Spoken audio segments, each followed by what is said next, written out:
নমস্কার বন্ধুরা, সবাই কেমন আছে? আশা করি সবাই খুব ভালো আছো।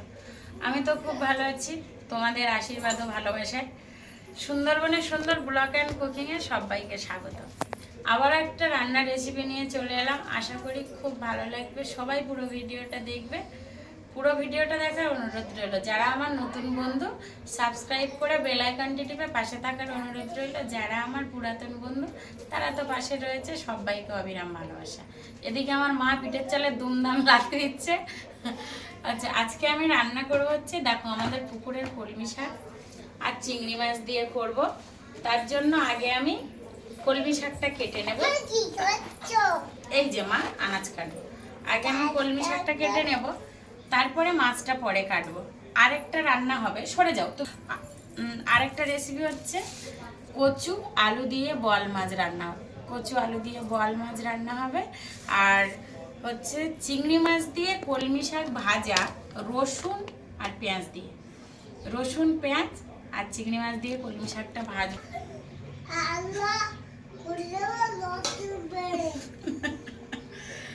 তো সবাই পুরো ভিডিওটা দেখবে, খুব ভালো লাগবে। আমি আনাজগুলো কেটে নিই, উনানে রান্না, তার জন্য আমি একেবারে আনাজ কেটে নিয়ে রেডি হয়ে নিয়ে উনানের ধারে যাব। তো আগে আমি কচু আর আনাজগুলো সব কেটে নেব। কচু আলু আলাদা করে কেটে নেব, পেঁয়াজ আর রসুনটা কেটে নেব, কারণ রসুন আর পেঁয়াজ দিয়ে কলমি শাক ভাজলে খুব সুন্দর খেতে হয়। তার সাথে যদি চিংড়ি মাছ রয়েছে, তো আগে আমি শাকটা কেটে নেব। তার জন্য আমি একটা ব্যাগ নিয়েছি। হ্যাঁ হ্যাঁ, আর আমাদের পুকুরের শাকগুলো এত সুন্দর না, এই দেখো, দেখলেই না লোভ লেগে যাবে। খুব সুন্দর। তো আমি কেটে নিচ্ছি। আর এতটা নরম হয়, কি বলবো, এত দূর দূর থেকে নিয়ে কিচ্ছু হবে না।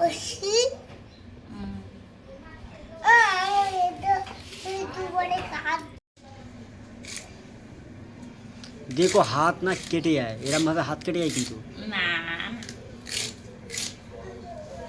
কিরম ভাবে কুচছে দেখুন বন্ধুরা। শাক যত কুচানো ভালো হবে, তত খেতে ভালো হয়। আর এটা তো একটু ভাজা ভাজা হবে, একদম ঘাটা ঘাটা হবে না।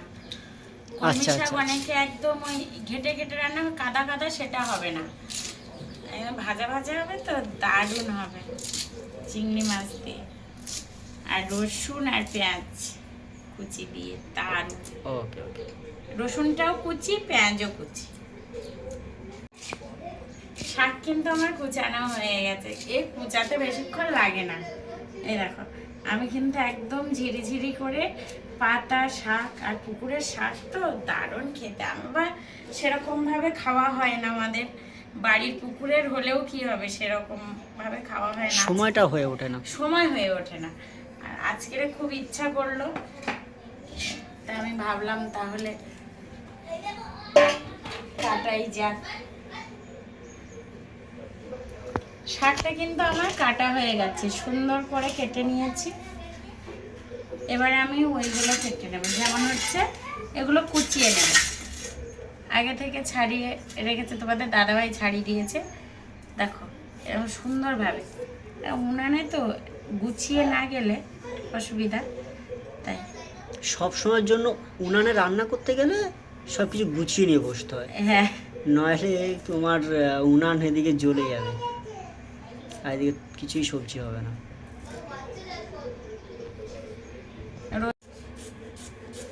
পেঁয়াজ আর রসুনটা আমি কুচি কুচি করে নিয়েছি। আমি দুটো পেঁয়াজ দিয়েছি, কারণ পেঁয়াজটা একটু ভাজায়, তো ভাজায় পেঁয়াজ আর রসুনটা একটু বেশি দিলে খেতে দারুণ লাগে।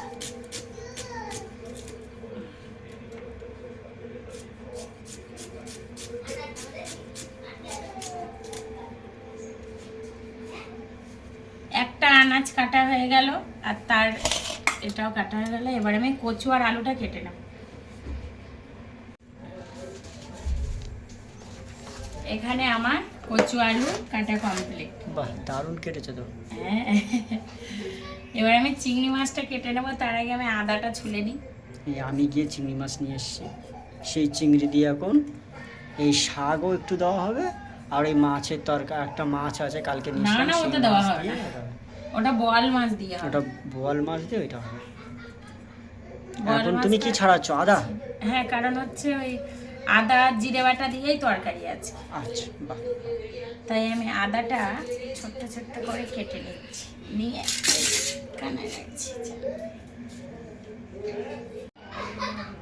চিংড়ি মাছগুলো দেখো কি দারুণ, তোমাদের দাদা ভাই চিংড়ি মাছ এনেছে, দারুণ চিংড়ি, আমার তো খুব পছন্দ, এগুলো চাওড়া চিংড়ি বলে। আচ্ছা, এই চিংড়ি মাছ দিয়ে কলমি শাক জমে যাবে একদম, আর রসুন আর পেঁয়াজ দিয়ে তো কেটে নিয়ে আমি পুরো ছাল ছাড়িয়ে দেবো, নাকি না ছাল থাকবে? না, ছালটা ছাড়ি। তখন দাঁতটা আমি এখানেই কুচি করে নিচ্ছি, কারণ হচ্ছে ওই এতে রান্নার সময় কুচি করাটা তত একটা ইয়ে হবে না, তাই আমি এখনেই কুচি কুচি করে নেব। আর দারুণ বড় বড় চিংড়ি, কিন্তু একটা একটা চিংড়িতে আমি 4টে করে কুচি করছি। ছালটা পুরো ফেলে দিচ্ছি, দিয়ে এমনি করে কুচি, এমনি করে কুচি। এই যে চিংড়ি মাছের ছাল ফেলে দিলে কিছু থাকে না, সেটা বন্ধুরা সবাই জানে।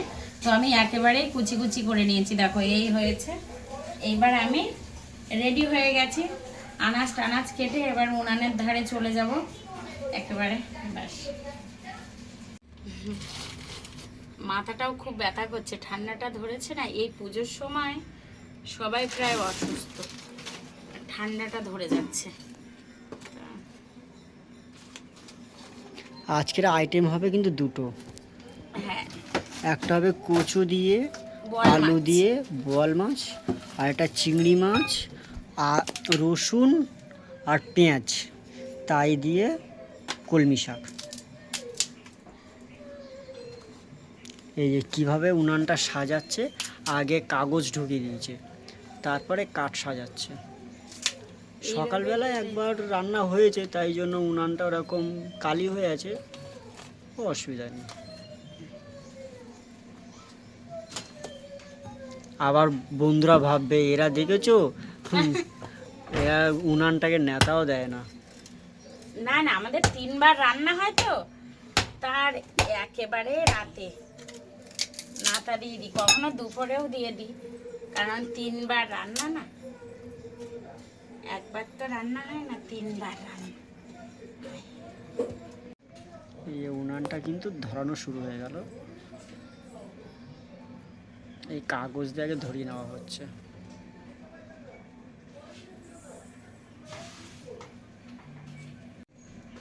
কড়াই তুলে দিয়েছি আর জ্বলছে, দেখো কত সুন্দর। এবার আমি কড়াইতে তেল দিয়ে দিচ্ছি। বাবা, তেল পুরো গরম হয়ে হ্যাঁ, পুরো গরম হয়ে গেছে। শাকটা দাও।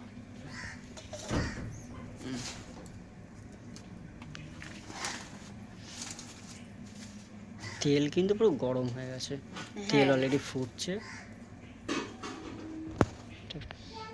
কড়াইতে কিন্তু আমি তেল দিয়ে দিয়েছি, এবার শুকনো লঙ্কা আর গোটা জিরে দিয়ে দিলাম, খুব জ্বলেছে বলো।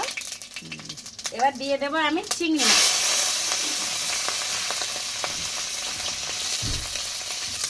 সামান্য পরিমাণ লবণ আর হলুদ।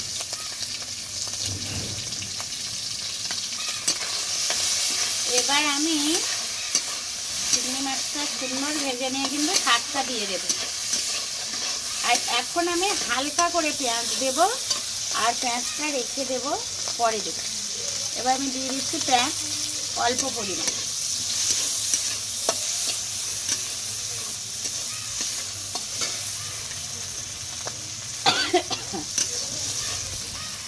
এবার আমি ধুয়ে রাখা শাকটা দিয়ে দেবো। কি দারুণ দেখতে, এত সুন্দর লাগছে যে বোঝাতে পারবো না।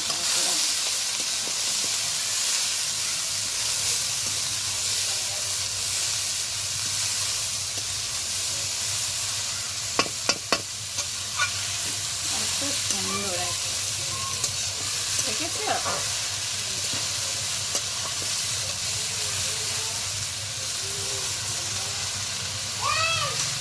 এইবার আমি চাপা চাপা দিয়ে দেবো।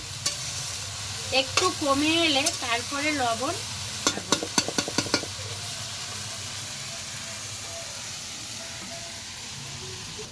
এবার আমি চাপা দিয়ে দিচ্ছি, একটু কমে আসুক শাকটা।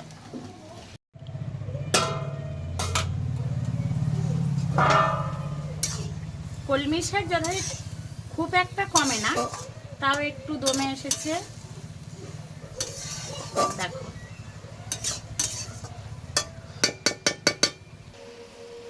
দিয়ে দেব লবণ,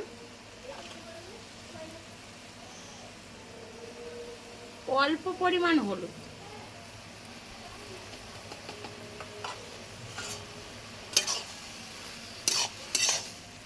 এবার ভালো করে রান্না করে নেব।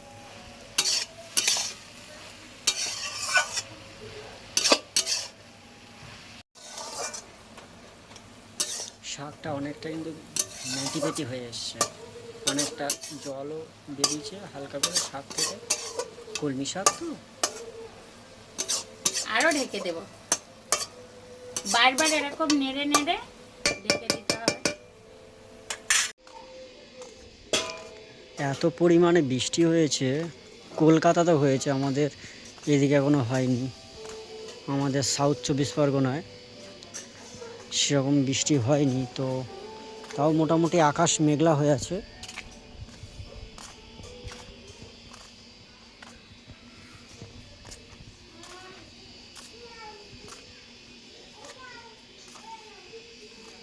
এই পরিবেশটা কজন পায়, কত সুন্দর সবুজ দেখছেন, চারিদিকে সবুজ।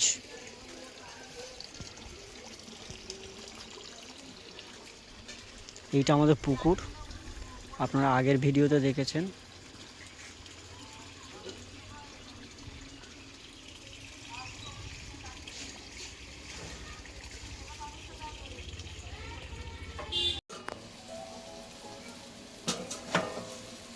এইবারে দেখো অনেকটা কমেও এসেছে, আর কিন্তু সুন্দর একটা দিচ্ছি। একদম পুরো হবে না, না এই কলমি শাক তো, কলমি শাক একদম, আর আমি ভাজা ভাজা করব, তার জন্য একেবারে গলিয়েও কিন্তু আমি ফেলবো না। এবারে মাঝখানটা ফাঁকা করছে, সেখানটা মনে হয় ওই পেঁয়াজ আর রসুনটা দেব। তো এখন আরেকটু ভাজা ভাজা হোক, তারপরে দিচ্ছি। শাকগুলো আমি একটা সাইড করে দিয়েছি, এবার আমি আরো একটু তেল দিয়ে দিলাম। এবার আমি দিয়ে দেবো রসুন কুচি, রসুনটাকে যে কুচি করে রেখেছিলাম, রসুন কুচি দিয়ে দিলাম। একটু ভাজা ভাজা হয়ে আসুক রসুন কুচিটা।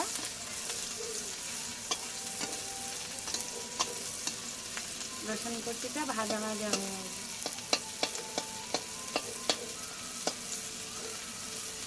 ওটা নামিয়েও দেওয়া যাবে, কিন্তু আমি একেবারে কড়ার উপরেই দিয়ে দিচ্ছি। দেখো ভাজা ভাজা হয়ে এসেছে প্রায় সুন্দর। এইবারে আমি অর্ধেক পেঁয়াজ কুচি দেবো, আর আমি আরেকটা তরকারি করবো, তার জন্য কিছু পেঁয়াজ কুচি রাখবো। পেঁয়াজ কুচিটা বেশি না ভাজলেও হবে, কিন্তু রসুনটাকে সুন্দর হবে। এইবার একসাথে সব ভাজা ভাজা হবে। অনেকে কাঁচা পেঁয়াজ খেতে ভালোবাসে, তারা কিন্তু পেঁয়াজ রান্না হয়ে যাওয়ার পরে উপর দিয়েও পেঁয়াজ দিতে পারো, এরকম খেতে দারুণ লাগে। এই পেঁয়াজটা আমার এতটা থাকবে না, এতটা বোঝাও যাবে না। এবার আমি ভাজা ভাজা করে নেব। ভাজাটা কিন্তু আমার হয়ে গেছে, দেখো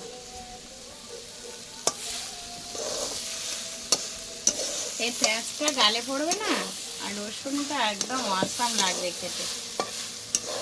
আমার কিন্তু হয়ে গেছে, এবার আমি তুলে নিচ্ছি।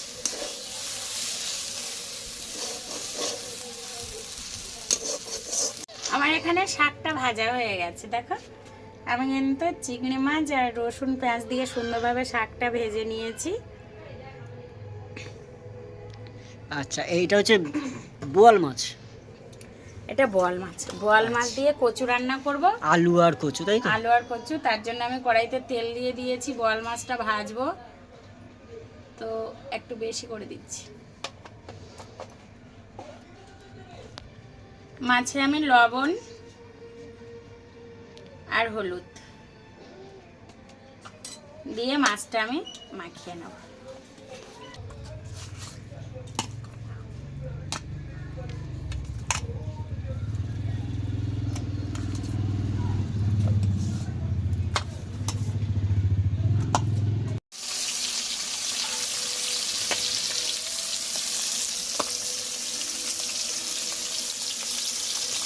মাছ ভাজছে আর একজন, মাছ ভাজছে না যুদ্ধ করছে বোঝা যাচ্ছে না, কত দূরে দাঁড়িয়ে আছে, কোথার থেকে মাছ দিচ্ছে। বোয়াল মাছ আমার খুব ভয় করে, আমি সরষের তেল দিলে আমি জানি মাছটা ফাটে না, তার সত্ত্বেও ফাটছে। দাও এগুলো, দাও ওগুলো দাও। ও আচ্ছা আচ্ছা, এগুলো হলো তো। ওটা তুলে নিয়ে কত দূর থেকে মাছ দিচ্ছে।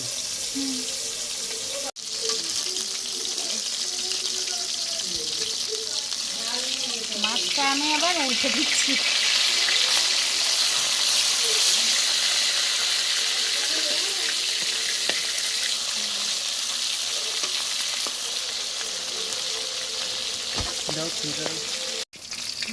মাছটা ভাজা হয়ে গেছে, এবার আমি তুলে নেব।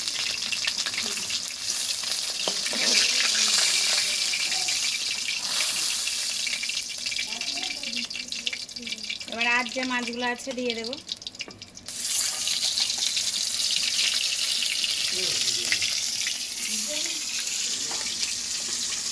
কোথার থেকে মাছ দিচ্ছে দেখো। কারণ ভয় করে।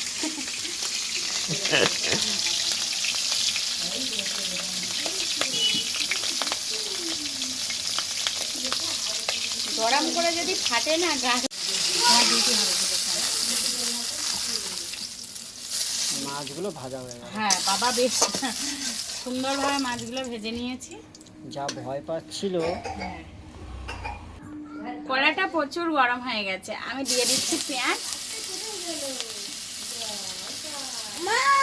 ও মা, হ্যাঁ আর দিয়ে দিচ্ছি গোটা জিরে, ফোড়নে পেঁয়াজ আর গোটা জিরে। এত গরম হয়ে গেছে না, এবার আমি মশলাটা দিয়ে দেবো। আলু আর কচুটা একবার দিই, তাই তো?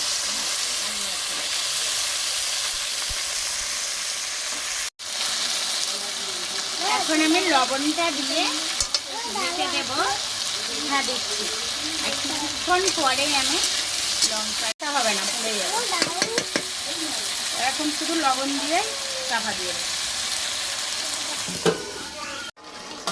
হ্যাঁ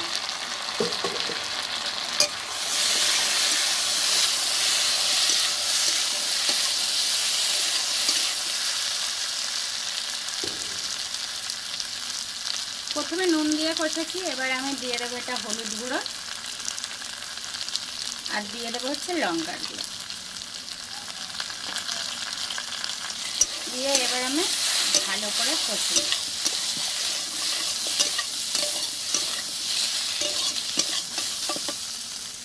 এবারে আমি আদা জিরা বাটাটা দিয়ে দেবো। তরকারি কষানোর উপরে ভালো লাগে, সে আদা জিরা বাটার তরকারি হোক আর যাই হোক, কষানোর উপরেই ভালো লাগে। তো কচু আলু বোয়াল মাছটা আমি এইভাবে আদা জিরাটা দিয়ে বেশি কষানো লাগবে না।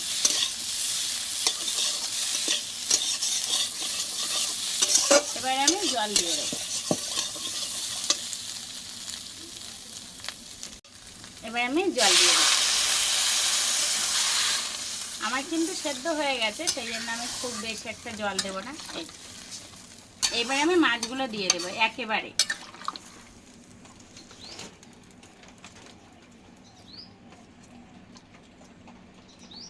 একেবারে মাছগুলো দিয়ে একটা পিস রেখে দাও।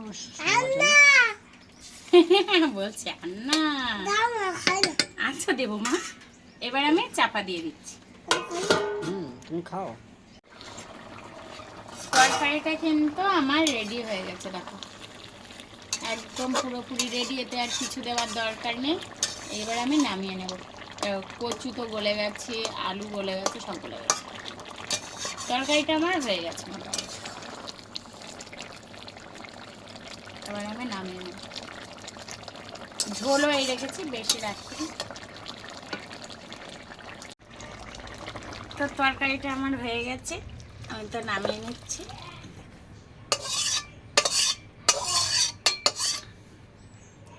কচু আলু দিয়ে বোয়াল মাছ এইভাবে রান্না করে দেখবে। কচু আলু বোয়াল মাছ ভালো খেতে হয় আদা জিরে বাটা দিয়ে। তো লাস্টে ভাত বসিয়েছি, ভাতটা হতে থাক। আর আমার তো দুটো তরকারি কমপ্লিট। সবাই কিন্তু ভিডিওটা দেখবে, পুরো ভিডিওটা কিন্তু সবাই দেখবে। আর হচ্ছে এইভাবে রান্না করবে, খুব ভালো খেতে হয়। তো টাটা বাই বাই আমার সুন্দরবনের ব্লগের বন্ধুদের সবাইকে টাটা। আবারও দেখা হবে পরের ভিডিওতে। ততক্ষণ সবাই সুস্থ থাকবে, ভালো থাকবে।